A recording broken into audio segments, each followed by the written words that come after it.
వీళ్ళంటే short films format నుంచి వచ్చారు, ఆ తక్కువ టైంలో ఎలాగ చేయాలనేది బాగా అలవాటు అయిపోయి ఉంటుంది ఆలోచించి. కానీ మీరు ఒక హ్యూజ్ గ్రాండియర్ మూవీస్ నుంచి వచ్చారు, 2.5 3 hours సినిమాలు తీస్తూ అందులో పాటలు ఫైట్లు అనే రకరకాల కమర్షియల్ ఎలిమెంట్స్ని అంత గ్రాండ్గా ప్రజెంట్ చేస్తూ వచ్చిన మీకు ఈ ఫార్మాట్లోకి వెళ్ళడం, బ్లెండ్ అవ్వడం అనేది ఎలా అనిపించింది అసలు? చాలా హ్యాపీగా ఉందమ్మా. సోది లేకుండా పాయింట్ తీయటం. నేనంటే వీళ్ళు భయపడకుండా ఉండటం కోసం అని చెప్పేసి నేను వాళ్ళతో నా ఆర్టిస్టులు రేపొద్దున ఆర్టిస్టులు అయిన తర్వాత డైరెక్టర్తో ఎలా ఉండాలి, లేకపోతే డైరెక్షన్ చేసినప్పుడు ఆర్టిస్ట్ని ఎట్లా చేయాలి, వాళ్ళ దగ్గర నుంచి నేను నేర్చుకుంటున్నాను, నా దగ్గర నుంచి వాళ్ళు నేర్చుకుంటున్నారు. ఇందులో ఫైనల్గా ఇంకొక సీక్రెట్ ఏంటంటే నేనే పాట కూడా రాశాను ఇందులో. ఈ మధ్య 3-4 పాటలు రాశాను. ఎందుకు రాశానో ఎలా రాశానో నాకు తెలియదు. చంద్రబోసు నాలో పూనాడు. అంటే ఇప్పుడు ఆ పాట ఎలాంటి పాట, ఎప్పుడు వినబోతున్నాం? డైరెక్ట్గా 6th శ్రీరామనవమి నాడు రిలీజ్ అవటం కోయిన్సిడెన్స్. అవును, మధ్యాహ్నం 12 o'clock రామదాసు శ్రీరామనవమి తరఫున నాగార్జున వచ్చే ఫస్ట్ చేయబోతున్నాడు. ఫస్ట్ లాంచ్ చేయటం. ఓ వావ్. అంటే ఈలోపు మాకు పాట వినే అవకాశం లేదంటారా? సోనియా పాడితే బాగుంటుందేమో తెలీదా? అది పోస్ట్ లో యాడ్ అయిన సాంగ్. అంటే బీజిఎం లో భాగంగా పోస్ట్ ప్రొడక్షన్ లో యాడ్ అయింది, రైట్? Story montage. ఓకే, అంటే పండేం పడదు, బట్ ఎమోషన్ ఉండేది. లిరిక్స్ లో పండు ఉండే ఉంటుంది, ఫ్రూట్ఫుల్ ఎమోషన్స్ ఉంటాయి. అంటే కొన్ని ఫ్రేమ్స్ లో కూడా కనిపిస్తూ ఉంటాయి కంపల్సరీ కదా సార్? నాకు గుర్తుంది క్యాప్సికమ్ అంతే, జామకాయ ఉంది. అది సాంగ్ లో లేదు, సాంగ్ లో కాదు బట్ సీన్ లో అయితే. Okay. But the best part is that మీరు అడిగారు ఈ షార్ట్ స్టోరీ అంత పెద్ద మూవీ చేసి కూడా మళ్ళీ ఈ షార్ట్ స్టోరీ ఎంత గ్రాండియర్గా. మాకు అసలు ఆ ఫీలింగే రాలేదు ఇది ఒక షార్ట్ స్టోరీ అని. బికాజ్ ఒక యాక్టర్స్కి కూడా లైక్ మాకు ఒక 80% ఇది, తర్వాత 20% ఇన్పుట్స్ తీసుకుంటాం.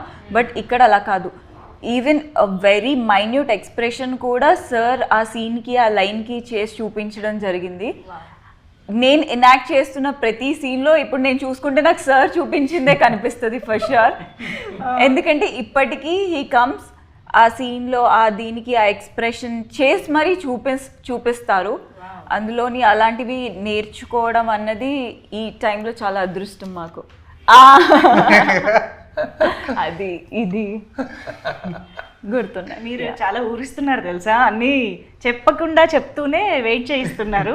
But actually sir, what is life partner about? అంటే లైఫ్ పార్ట్నర్ అంటే కపుల్ మధ్య ఒక ఇది కథేమో అని అర్థం అవుతుంది, కానీ కపుల్ మధ్య రకరకాలు ఉండొచ్చు కదా, రొమాన్స్ ఉండొచ్చు, గొడవలు ఉండొచ్చు, అండర్స్టాండింగ్ ఉండొచ్చు. అలా ఏ ఆస్పెక్ట్ ఆఫ్ లైఫ్ పార్ట్నర్ని మేము చూడబోతున్నాం? Love story. బేసికల్లీ మనం ఒకరి మీద ఫీలింగ్స్ కలుగుతాయి, అది లవ్ ఆర్ హెల్స్ ఏదైనా, అంటే మన టీనేజ్లో కానీ ఏదైనా. ఆ మనిషి మనతో ఉండొచ్చు లేకపోవచ్చు, బట్ ఆ ఎమోషన్ అయితే మాత్రం ఎప్పటికీ మనకి గుండెల్లో ఉంటూనే ఉంటుంది. సో అంతవరకే చెప్తాను. సార్ చెప్తారు. సార్ మీరు చెప్పండి సార్, లైఫ్ పార్ట్నర్ అంటే పెళ్ళాం అన్నమాట. టైమింగ్ మళ్ళీ ఈ స్టోరీ దానికి రిలేటెడ్ అనుకుంటారేమో సార్. అందులో నా పెళ్ళాం ఉన్నాను. Okay sir, what is life partner according to you sir? నా లైఫ్ పార్ట్నర్ డైరెక్షన్ అన్నమాట, తర్వాత ఫ్యామిలీ. ఇప్పటికి ఆన్ కెమెరా చెప్పారు కాదు, నాకు ప్రతి క్షణం రాత్రి వెళ్తూ కూడా తను రాసిన స్క్రిప్ట్ తీసుకెళ్ళి కరెక్ట్ చేసుకోవటం, సజెషన్స్ రాయడం, పక్కన మాకు రాసిస్తారు, పొద్దున్నే చూసి మళ్ళీ దానికి తగ్గట్టుగా మళ్ళీ వేరే పర్స్పెక్టివ్లో మళ్ళీ రాయడం. ఓకే. ఇప్పుడు డైరెక్షన్ క్లాస్లో కూడా కొత్త డైరెక్టర్స్ ఎందుకు డైరెక్టర్లు అవుదాం అన్న వాళ్ళకి మెయిన్గా అదే చెప్తూ ఉంటాను. ఇప్పుడు సోనియా కానీ ఇంకోళ్ళు కానీ కొత్తగా వచ్చిన వాళ్ళని నీ పాట నువ్వు రాసేసావు ఇట్లా చెయ్యి అని చెప్పాలంటే ఏం చేయమంటారు అని అడిగితే ఇంట్లో అద్దం పెట్టుకో, నువ్వు అద్దం పెట్టుకుని నువ్వు ఒకవేళ అడిగితే ఇదిగో ఇలా చెయ్యి అంటానికి అవన్నీ కూడా నేను విజువల్స్ చూపించేసాను అనమాట. అది దాని మలాన డైరెక్షన్ చేయటం అనేది ఊరిన కెమెరా పెట్టేయటం, లెన్స్ పెట్టేయటం కాదు. ఆర్టిస్ట్కి ఎక్స్ప్లెయిన్ చేసే విధానంలో మనకి ఇలా కావాలని తెలియాలి. అసలు అందరూ ఒకలాగా చేయలేరు కదమ్మా. ఇప్పుడు దేవతలో శ్రీదేవి, జయప్రద ఇద్దరు గొప్ప ఆర్టిస్టులే. అయినా ఒక కాంప్లికేటెడ్ సీన్ పెట్టాను. ఇద్దరు సైలెంట్గా ఉండాలి, ఒకరు ఎవరు ముందు మాట్లాడాలని. ఈ గ్యాప్లో ఏం చేయాలి? సైలెంట్గా ఉంటే ఎంత గొప్ప నట్లయినా కూడా కొన్ని ఇబ్బంది ఉంటాయి కదా. అప్పుడు చూచాగా మీరేం చేస్తారు చూడండి అని చెప్పి నేను కొన్ని సజెషన్స్ ఇవ్వటం, అంతే కదా. ఇద్దరు గొప్పవాళ్ళు. సో వాళ్ళు 50% చేస్తే 50% డైరెక్టర్ కూడా చెప్పాలి. అందుకనే నాకు ఇందాక అన్నానంటే డైరెక్షన్ అనేది నా ప్యాషన్ అనమాట.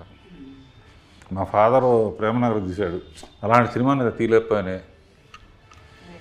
బట్ ఈ సబ్జెక్టు మటుకు బాగా నాకు ఇష్టమైన సబ్జెక్టు. ఈ పిల్లని నేను అడాప్ట్ చేసుకుంటాను కూడా చెప్పాను. వెరీ నైస్ గైడ్ అండ్ మంచి క్యారెక్టర్ ఉన్న సింహాచలం, విశాఖపట్నం పుణ్యక్షేత్రం నుంచి వచ్చాడు. సార్, ఇప్పుడు ప్రతి డైరెక్టర్కి ఒక ప్రత్యేకత ఉంటుంది. మీ సినిమాలే మాకు ఒక పెద్ద లైబ్రరీ. అసలు ఆ సినిమాల్ని చూసే బోల్డ్ నేర్చుకోవచ్చు. అలాంటిది మీకు దగ్గరగా ఉంటూ నేర్చుకునే అదృష్టం కూడా ఇలా ఎంతోమందికి కలుగుతుంది. దానికి first of all thank you sir. అయితే ఈతన్లో ఉండే స్పెషాలిటీ ఏంటంటారు? రామ్కీకి సంబంధించి డైరెక్టర్గా మీరు చెప్తే బాగుంటుంది. అంటే వచ్చే కూడా చెప్తూ ఉంటాను. బేసిక్గా ఇతను ఆర్టిస్ట్ కూడా అవటం వలన వర్క్షాప్ చాలా ఈజీ అయిపోతుంది. ఈ అమ్మాయి కూడా వర్క్షాప్ చేసింది. వర్క్షాప్లో డైలాగులు ఇచ్చి మామూలుగా చదివేయండి అంటే కూర్చొని ఈ సీన్ ఎక్స్ప్లెయిన్ చేసి, సో అతను బాగా మంచి ఆర్టిస్ట్ కనుక కూడా, సో అతనికి కూడా బ్రేక్ రావాలని, మా అమ్మాయికి మంచి బ్రేక్ రావాలని ఎప్పుడు కూడా అడుగుతూ ఉంటాను. నెక్స్ట్ ఏం చేస్తున్నాం ఇప్పుడు ఏంటంటే నాగబంధం సినిమాలో చేస్తుంది. విరూపాక్షలో క్యారెక్టర్ కూడా నాకు బాగా నచ్చింది. అంటే పాపం ఎక్కువ మంది ఉన్నారమ్మా. అవకాశం వస్తే ఇప్పుడు ఇటువంటి ఆటల్లో ఏంటంటే అరగంటలో ఉట్టి కథ ఉంటుంది కనుక చాలా స్కోప్ ఉంటుందమ్మా. అవును సార్. ఆర్టిస్టులకి కానీ మ్యూజిక్ వాళ్ళకి కానీ. అంటే ఇంపార్టెన్స్ లేని ఏ పాత్ర రాదు, ఏ సిచ్యువేషన్ రాదు. అవును సార్, కరెక్ట్. సో ఇది మా శ్రీరామనవమి సందర్భంగా నేను తీసింది లవ్ పార్ట్నర్ అనేది. మన సతీష్ వెంకటేష్ 2 రిలీజ్ అవుతున్నాయి. ఈటీవీకి సరిగ్గా రామదాస్ తీసిన దాంతో స్టార్ట్ చేయటం అనేది నాకు కోఇన్సిడెన్స్ ఉంది. I'm very happy. అందరికీ ప్రేక్షకులకి ఈటీవీ అందరికి కూడా శ్రీరామనవమి శుభాకాంక్షలు. Thank you, sir. Thank you so much. Thank you so much for your time, for your wonderful words and blessings to all of us. Thank you so much. Thank you, Ramki garu and Sonia. Thank you. So అదండి, ఇప్పటిదాకా మనం ఈ కాన్వర్జేషన్లో మీరు విన్నట్టయితే బోల్డ్ అని అద్భుతమైన, అందమైన, ఆహ్లాదకరమైన, ఆలోచింపజేసే బోల్డ్ అని కథల్ని మన ముందుకి కథాసుధ ప్రతి ఆదివారం ఒక మంచి కథతో మన ముందుకు వస్తుంది. కథలంటే మనకు ఎవరికి నచ్చో చెప్పండి. చిన్నప్పటి నుంచి కథలు వింటూ చూస్తూనే పెరుగుతూ ఉంటాం కాబట్టి ప్రతి ఆదివారం మనల్ని అలరించడానికి వస్తున్న కథాసుధని మిస్ అవ్వకుండా చూడండి. అయితే ఈ ఆదివారం 6వ తేదీ నుంచి లైఫ్ పార్ట్నర్ అలాగే ఉత్తరం అనే ఈ 2 కథలతోటి మొదలు పెట్టేసేయండి ఈటీవీ విన్లో. నమస్తే.